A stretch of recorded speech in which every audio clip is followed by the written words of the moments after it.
Всем привет! Меня зовут Наталья, добро пожаловать на мой канал. В рамках недели моды в Париже дом Schiaparelli представил коллекцию «Осень-зима 2023-2024». В отличие от кутюрных показов, презентация линейки более повседневной, готовой одежды впервые состоялась в реальном живом формате. Ранее бренд для подобных коллекций проводил лишь онлайн-презентации, либо знакомил с новой подборкой модных образов, предлагая лукбук. Впрочем, и сегодня здесь не стали устраивать масштабное действо. Все было похоже скорее на закрытое интимное шоу. Так что разглядеть поближе и в подробностях наряды от Schiaparelli смогли только те, кто получил персональное приглашение в салон Дома моды на Вандомской площади. А вот трансляцию для простых смертных бренд проводить не стал.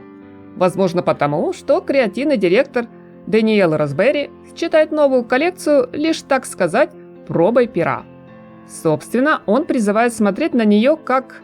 Даже нет, не на первую, а нулевую в череде последующих версий повседневного гардероба от люксовой марки. По словам дизайнера, над тем, что было представлено сегодня на подиуме, в компании работали последние 3 года.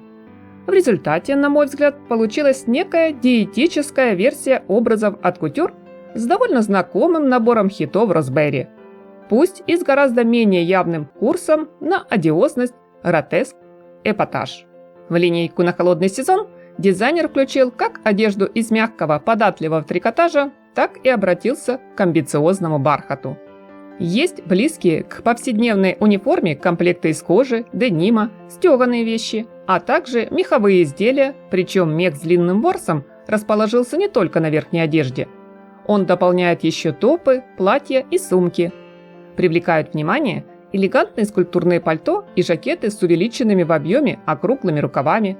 Наверняка теплые пуховики габаритных размеров и целая череда самых необычных, порой футуристических аксессуаров.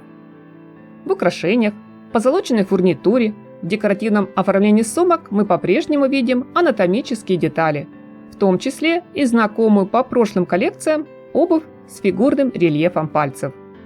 Добавлю сюда же такие интересные элементы, как замок и замочная скважина. Отдельно отмечу грациозный тюрбан и минималистичную повязку, а еще уникальные сапоги-чулки с великолепной имитацией туфель-лодочек.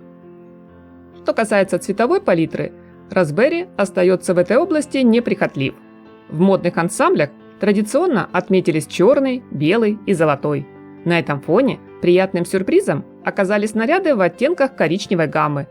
Очень хорошо вписался в настроение показа терракотовый цвет, да и выглядит не скучно.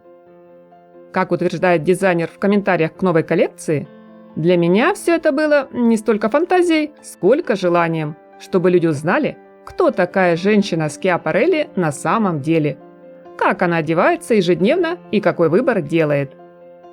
Хочу со своей стороны добавить, друзья, во многих представленных сегодня на подиуме эффектных стильных образах можно уловить свежий, радикальный взгляд Эльзы, с которым основательница дома стремительно и успешно ворвалась в мир моды в те далекие 1930-е. Нынешней версии модного гардероба ведущий дизайнер вместе с командой именитого бренда класса люкс постарался перечеркнуть общее мнение о простоте повседневной одежды и дать почувствовать высокую моду в нарядах на каждый день. Приятного вам просмотра, мои дорогие зрители! Спасибо за ваши теплые лайки, комментарии и подписку на канал. Всем красоты и здоровья, нескучного дня, позитива и по нашей доброй традиции только яркого, солнечного настроения!